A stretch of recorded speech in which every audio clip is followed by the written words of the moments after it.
Okay, hello, John Dove here from the Advocacy Club.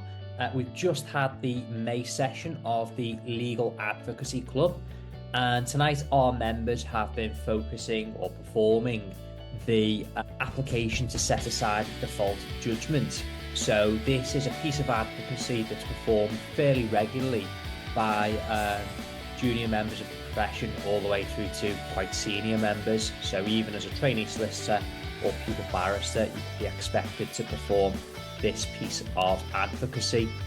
So I'm going to start by speaking about just some general presentation tips before focusing specifically on how you may want to go about performing this piece of advocacy.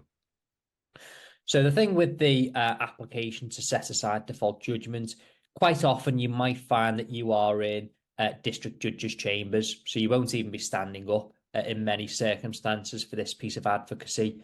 You might be sat around a table with simply your opponent and the judge. So naturally, you're not going to have as much flair as you may do, say, for example, with a jury speech at the conclusion of a Crown Court trial. So it's not quite a speech that engages that much passion.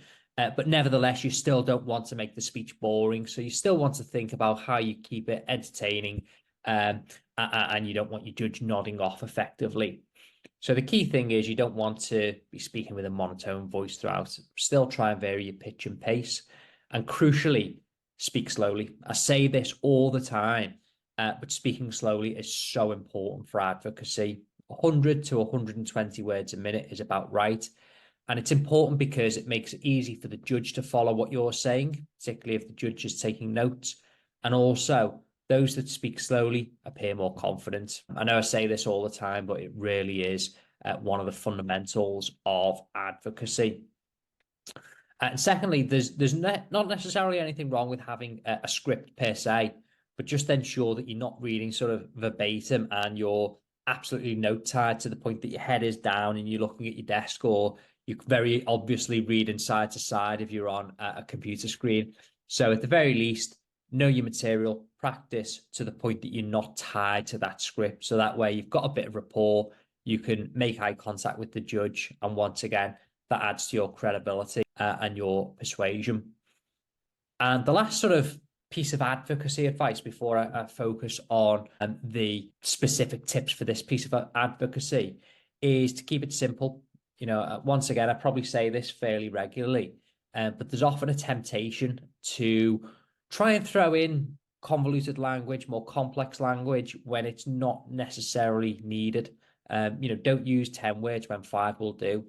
Keep it simple, particularly in relation to something like this where you're applying the law to the facts. So keep it simple if necessary, so that you don't trip yourself up, and B, it makes your arguments easier to follow and therefore potentially more persuasive.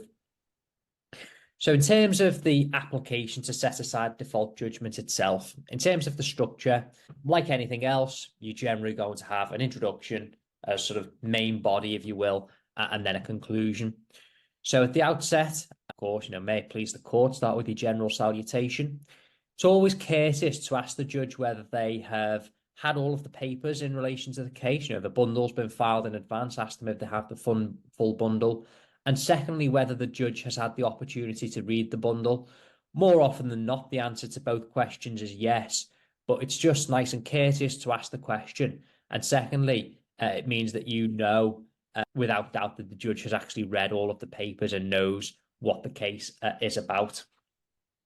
You then may well want to give the judge a little bit of a roadmap. So you might want to say, within my submissions, there will be 3 heads, and I will be dealing with 3 limbs of the test within 13.3 of the civil procedure rules.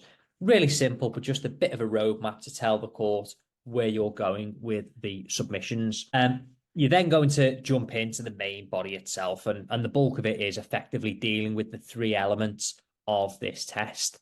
And as you jump onto each element, signpost, tell the judge where you're going. You might even want to say, I'm now going to deal with stage 1 of the test, which can be found at paragraph X of the skeleton argument, so the judge knows exactly where you are. Always signpost, makes life nice and easy.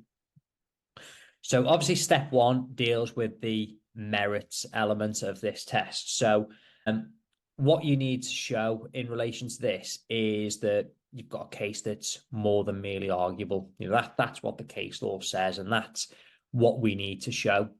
Now, you don't need to go into the ins and outs of every element that will be explored at trial in relation to this. You need to simply show that you have a case that meets that low threshold. And you may want to remind the court that it is a relatively low threshold, not necessarily the same test that will be applied at trial. And you can even take the court through the case law that's been cited in the skeleton argument, which sets out that test. Once again, the test that the case only needs to be more than merely arguable. And of course, if you're going to be referring the judges to any specific parts of the case as you're citing, so it might be that you want to quote a specific paragraph or a specific sentence, tell the judge exactly where that is. So you'll tell them which case it is, which page within the case, which paragraph, which line. Let the judge find that. And then only when you're satisfied the judge has found that, do you then cite your paragraph, cite your sentence, whatever it might be, because there's no point continuing with your argument, reading out the paragraph, if the judge is still flicking through frantically trying to find that element because they're flicking through the bundle, not listening to you. So make sure the judge finds that part at that relevant time. You'll then move on to the next element of the test. So step 2, which is you're looking at whether there is any good reason for the court to set aside default judgment. Now, the nice thing about the factual matrix in this case is that there are several reasons in relation to this. So, of course, you've got the fact that there was an email that went into the spam folder when the solicitor was trying to sort the conference. You've got the fact that the solicitor had been on holiday, so there was nothing much that the solicitor could have done in the circumstances. And then finally, there's been a glitch in the system. And we all know with certain cases going on at the moment what can happen when there are glitches in computer systems. So you've got a nice set of facts there. And it's simply a case of pointing that out and making that clear to the court. So you don't need to go around the houses. Keep it simple. Make those points and say, in light of these 3 points, judge, you may find that there is some other good reason to set aside default judgment. You're then going to go on to the third thing for the court to consider, which is promptness. That's going to be the third main point within the main body of your submissions. Now, once again, you've got a few cases here that give the court some guidance on what is regarded as prompt and what is, far too late for the lawyers to be acting in relation to a case like this, taking action, as it were. Now, I think in this case, it's just over 3 weeks after the default judgment is applied for when the solicitors instructing you have taken action. And of course, we know from the cases that have been cited that that's well within the time. We know that 30 days has been regarded as absolutely fine. 56 days is seen as the upper limit. So point out to the court that that's what the test is. You're well within that. And also that the solicitor has acted as promptly as he possibly could. Not only are you within the 30-day, 56-day time period that the court have deemed to be acceptable, your solicitor has acted effectively as soon as he's found out, so as soon as reasonably practicable, you could say. So really, really point that out and really hammer those points home. And once again, if you're going to be citing from the case law, citing specific provisions of the cases, specific sections, once again, point that out to the court, let the judge find those sections before you read them out.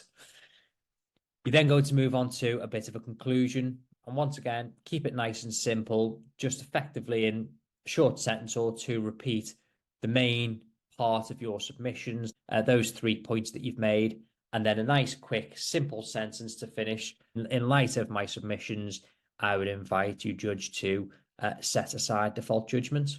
So nice and simple. So hopefully you found those tips helpful.